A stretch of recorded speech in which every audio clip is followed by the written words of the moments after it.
दोस्तों ये असां सां हाफ़ राई थियल नौजवान आहे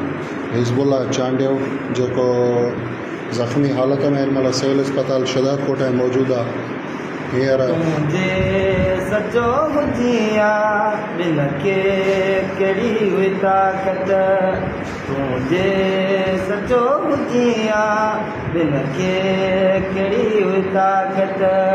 दीन दुनिया मामू के छाल छॾी तो कढियो, दीन दुनिया मामू के छाल कढी तो छॾियो आहे। जॾो कहिड़ो तो दे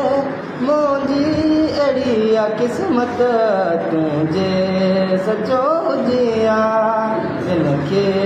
कहिड़ी हुई ताक़त, लिखी नालो छाल छॾियो थी पाए, लिखी नालो